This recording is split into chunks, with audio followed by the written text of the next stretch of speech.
Welcome, listeners. You're listening to Deeds in the Desert, the place where real estate investors tune in for the latest news and available investments at Ignite Funding. If you're on the hunt for a low-effort, passive income stream, then turn up that volume and pull out the hammock as we get ready to feed you your weekly dose of real estate investing insights. Welcome back for another episode of Deeds in the Desert. I'm Izzy Irizarri, your host. I'm really excited for today's episode, but before I get into today's episode, I just want to make sure that everybody understands that all the listeners out there are listening to people who have been in this industry a good while. Myself, I feel like I'm pretty young in this. I've only been doing it about 7 years. But for those who have listened to the other episodes that we've had, like Pat Vassar, Carrie Cook, Misty Bethany, and even some of our borrowers, they've been doing this for decades. So that's one great thing about this educational podcast is that you are going to hear it from the pros. You're going to hear it from people who have done this for years and years and years, and they do know exactly what they're talking about. They've been through different times and they understand exactly what it means to be a real estate investor. So I'm going to jump off that high horse and I'm going to get into our guests today. We have Chris Trembly from Preferred Trust Company. Thanks for joining us today. Thanks for having me. So I'm really excited to finally get Chris on this episode because I'm really shocked that we haven't actually had an episode that talks about self-directed IRAs. Chris over at Preferred Trust Company, that's what they are. They are a self-directed custodian, which allows investors who want to get away from the stock market and who hate, getting negative returns and wanting to get positive returns. So that's what we're going to jump in today. We're going to talk a little bit about how you can utilize a self-directed IRA to invest in the trust deeds we have here at Ignite Funding. So let's just start from the very top. How can investing in trust deeds through an IRA provide potential tax advantages versus, let's say, somebody coming over to us wanting to invest through a cash account? So with a IRA, traditional, Roth, SEP, simple, whatever you're going to use. Obviously, you have some tax deferred or tax-free income growth there. Right. So that's the whole purpose of having your IRA is that you can really prepare for retirement. You have money that's specifically set aside. It's great to invest in cash, but you're always tempted to use it, right? Yeah, especially when you're done investing, or you may invest once and then, you got a great return and then you're out of there because you got a Hawaiian vacation to take or you got a new car to buy or whatever the case may be. It's a lot harder to touch those retirement dollars because there is tax liability to them, especially in a traditional IRA, SEP and simple as well. So it really lets you, if you're not touching it, then you're continuing to grow it. And we see that most investors who are investing through an IRA are making repeat investments or several at a time, and they're really planning for their retirement. It's tucked away. It's saved for that time when you reach retirement age and you're ready to start drawing off of that account. For the listeners that don't know out there, can you just define the main difference between a traditional IRA and a Roth IRA? Sure. So you have tax deferred. So the money, the growth of that account is not taxed until you actually take it out and put it in your possession. So it goes, from your IRA to your personal bank account, checking your savings. And that's when you're taxed. So remember, as you get older, your tax liability reduces. After age 59 and a half, you don't face penalty anymore. So, if you don't touch that money until you're, in your late 60s, your early 70s, then your tax liability is not going to be as high. Right. But that's the difference. So you have tax deferred and then Roth account, as long as you've had that Roth account for at least 5 years, then when you take the money out, it's tax free. Interesting. Wait, 5 years. Can you tell me a little bit more about that? So there is that waiting period that from the time you made your contribution to it, you have to wait until you're 5 years into it. And most people are anyway. Right. I mean, obviously we want people to invest for longer than just 5 years. And, even though there are some people that start their retirement, you can start your retirement planning and saving at any point. Most people aren't starting it, a few years right before they're ready to retire. They've spent a long time working at this so that the money that they take out is then tax free. I think that's one misconception we deal with on the Ignite Funding side is that people think that there is some taxable events still in a Roth IRA when they're getting the interest payments from us. And we try to explain to them, no, I mean, that's why a Roth is a Roth. So that's right. That's right. Well, while we're talking about interest payments, let's talk a little bit about that. So the difference between a cash and an IRA account is, from my understanding, when people invest with the cash account on the 15th of each month, they get an interest payment from Ignite Funding, and it goes right back into their checking, their saving, or the brokerage account, just whatever they're designating. But with an IRA, how are the interest payments handled when they invest at Ignite? So the interest payments actually go right to Preferred Trust Company, so we can post it to the client's IRA account. So the client is never actually touching the funds. They're able to see the deposits because both Ignite Funding and Preferred Trust Company have portals where you can actually see where your payments have gone out, and then you can see where they've come in on the Preferred Trust side, and you can watch your balance of your account growing, but you actually never touch the money until you request a distribution. So all of those interest payments are going straight into the IRA, so that you can grow it for retirement. Yeah, that's really great to be able to see, because I know a lot of people, especially those in their later years that don't want to touch their principal cash, they utilize our investments to then utilize that interest income for their RMDs. They do. A lot of people are using, you're right, they're not touching the principal. When things get paid off, they're reinvesting it, and they're taking that interest payment, the income that they make each month, and they may be making those payments, taking them to live off of. A lot of people, they're reaching a certain age, they're retiring.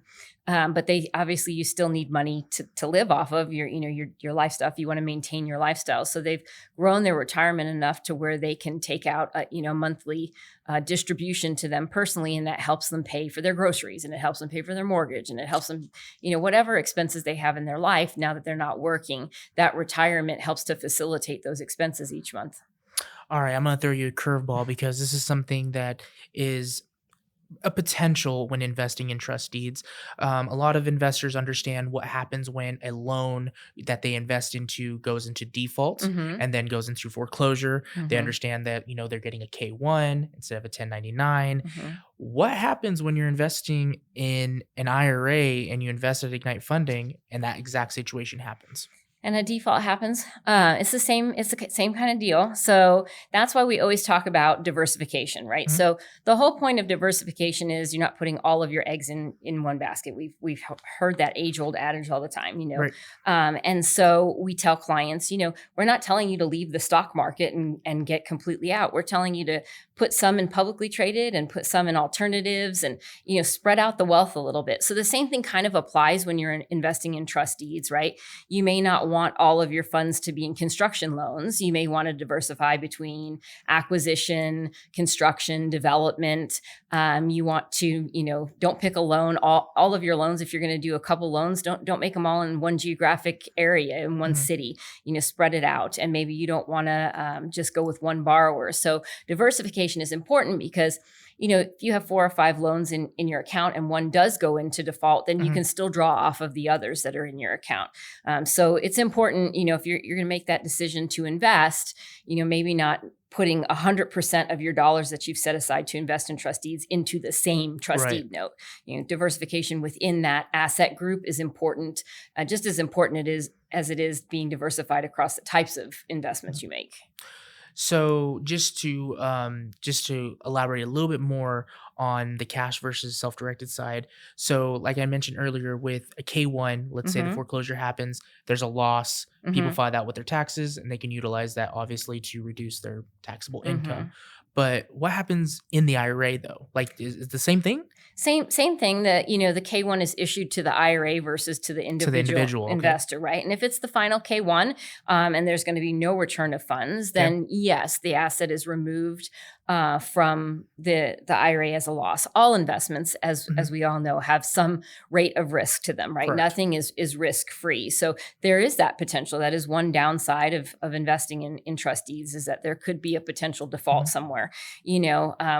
Ignite funding is very unique in the fact that, the loans are kept with them. They do 100%, as you know, of the servicing for the loan. In-house. Right. Everything in-house, which makes that a great experience for the client, because if a default does happen, they're not worried and they're not chasing different companies around and trying to figure out what's happening. You've got one company communicating to the clients about what's going on with that particular investment. Maybe they're working on taking the property back. Maybe the investor's return of capital may not be as high. They may get some back. Maybe only a portion of it is a loss. So there's all different types of scenarios that can typically, that can happen. But if a loss does happen, we do the same thing. It's removed from the account as a loss. And that information is provided on the 5498 to the client, as we're no longer reporting the value of that asset. Right. All right. Well, let's clarify some additional things, because some people are probably like, oh, this sounds like a great idea. I like investing in something that gives me a tax sheltered environment. Tax-free is the way to be. This is what I want to do. But let's say they're already an investor at Ignite Funding. Okay. They have a cash account, a business account, something completely separate.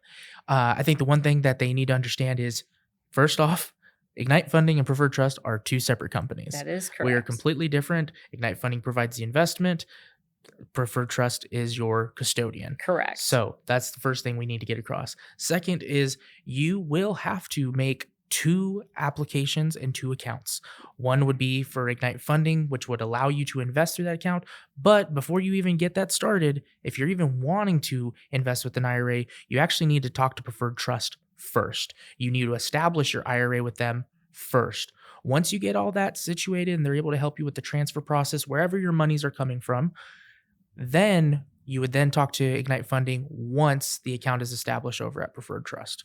Yes, right? We're all good on that? Yep. Yes, this is correct. You do need, we don't just miraculously know that, oh, you have an account at Ignite Funding and that must mean you want to use an IRA. So correct. You have to call Preferred Trust Company and you have to fill out an application for a retirement account. We've got to get your funds from wherever they're currently sitting over to your self-directed IRA with Preferred Trust. And once that happens, then you can make the investment with Ignite Funding. And from there, it is a pretty seamless process. I think Preferred Trust, among the other custodians that we work with, I mean, we are very picky with who we work with, because the biggest thing is, if you haven't checked this out yet, go check out one of the blogs on Ignite Funding's website.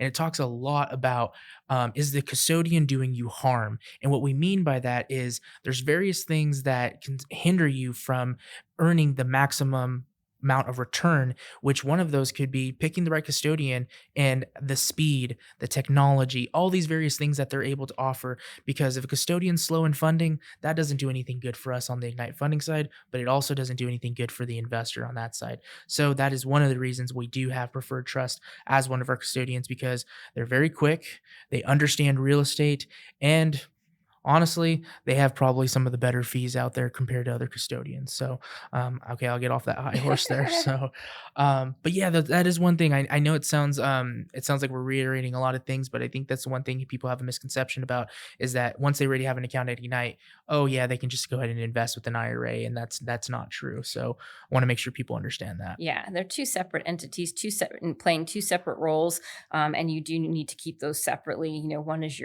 One is custodying whatever investments, whatever it be, trust deed notes, precious metals, real estate, other forms of real estate, digital currency, all are separate types of investments held within your IRA, just like your various types of stock in your regular traditional IRA with an Edward Jones, a Wells Fargo type custodian. So yeah, you definitely have to make sure that you go through the process with Preferred Trust for the IRA side.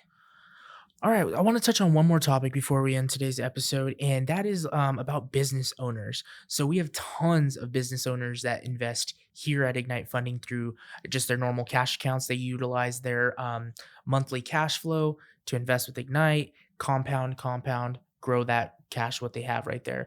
But there's something that I noticed that recently, a lot of business owners don't think about it or don't even know about this, that they can actually invest not just with their cash, but they can also invest through qualified funds, like through such as a SEP or a simple. So can you touch a little bit about that? Just give us little tidbits about what those two things are. Sure. So, the IRS there are 4 types of retirement accounts, period. Okay. Traditional, Roth, simple, SEP. Those are your four types. Okay. There's, people say, oh, well, I have a real estate IRA or I have a precious metals IRA. No, you either have a traditional, a Roth, a simple, or a SEP. All right. So just to clarify that, then what you can invest in is all those things that I just mentioned within the same IRA. And you don't have to have, one IRA for your real estate investments and one for your precious metals holdings. They can all be under one umbrella, one IRA. But the really unique thing that the IRS has provided is the simple and the SEP IRAs are really for smaller businesses that don't have hundreds of thousands of employees, but that want to be able to provide a way for their employees to save for retirement. So the SEP plan, simplified employee pension plan. So we see a lot of people use this particular plan when they are self-employed. They have a company themselves. They don't have a lot of employees. Maybe they have one other employee. Maybe they have no other employees. And so they want to use that to invest in. And it provides, again, a lot of tax benefits for the business owner as well, as saving for the employee's retirement. So that's one type of a vehicle that SEP IRA. And then there's the simple IRA, which is also for smaller business owners, those that have 100 employees or less. It makes it, it's a little bit easier to administer than a 401k. As soon as you start opening up a 401k, you have to have a third-party administrator. You have a lot of reporting to the IRS that has to be done. And it's also not as cost-effective, for a smaller employer. Sounds a little bit more of a headache. Right. And so once you reach that 100 or more threshold of employees, then you're looking for a bigger plan. But if you have 25 employees or 30 employees, that simple IRA might be perfect for you. To be able to offer your employees a way to save for their retirement. A lot of people today don't have retirement accounts started yet. And so this is a great way to offer that to your employees. Yeah, I think that's a great thing I've been hearing lately is I think we've been doing a pretty good job of educating our investors, especially the small business owners, on different types of ways to invest and doing it in a tax sheltered environment and trying to basically just come up with every possible way. There's more than one way to invest. And I think that's what isn't done well enough among our industry, whether that's the real estate and financial side, or whether that is even the banking, investing, or even IRA qualified fund side. So once again, I think that's a great avenue for those business owners. Go check it out. Go check out what a SEP is. Go do a simple. Google's a great tool. Go ahead and go do all the research yourself. And we do have that information on our website too. You can see some comparisons. It's important, I think, when, as a small business owner, when you're getting ready to set up an employee plan, that you really look at the differences. You look at the contribution limits. You look at what you're responsible for as an employer, matching any contributions, that type of thing. And you look at the cost and the administration of those type of plans. And you really kind of, you need to look and weigh the pros and the cons of each type of each type of retirement plan, so you can decide what's best for your company and your employees. We also recommend, obviously, if you're a small business owner, you probably have a CPA in your corner. That's one of the most important professional people, I think, to have for any IRA investor is that CPA that can help you along and answer any questions. Remember, Preferred Trust Company, we're a licensed custodian, but we're not licensed tax professionals, and giving tax advice is not something we do. But we encourage our clients to seek that from a CPA. I think that's one thing that's missing sometimes. Yeah. I'm going to go ahead and just use Chris's disclaimer. And we're not CPAs or professionals on the Ignite funding side either. We're not advisors or any of that. And then just once again, I do want to reiterate, if you do like some of the information you did here today, you can go check out Preferred Trust Company at preferredtrustcompany.com. They have some great content over there on their website, videos, blogs, everything from white papers, anything in detail. Especially, I'm going to throw this out there. If you're a person that's wanting to be open up a checkbook LLC, you don't know what that is, go check it out on their website. That's a great way for some of the savvier investors that want to invest in not just real estate, but other alternative investments. So again, hey, thanks a lot, Chris, for today's episode. I've been really waiting to get you guys on here and talk a little bit more. I know we've had a lot of clients that are thinking about doing this or just don't even know where to start at. So here's your starting point. Yeah, send them our way. We'd be happy to talk to them and walk them through the process. Thanks again to our listeners for listening in on another episode of Deeds in the Desert. We'll catch you guys on the next one. Thanks for joining us this week on Deeds in the Desert. where short-term investments meet long-term investors. We hope you enjoyed the content so much that you share it with all your friends. Who doesn't like learning about passive fixed income, right? Still hungry for more education? Visit our website at ignitefunding.com. Or if you're ready to take the leap and start investing, give us a call at 702-761-0000 and schedule a free investor consultation.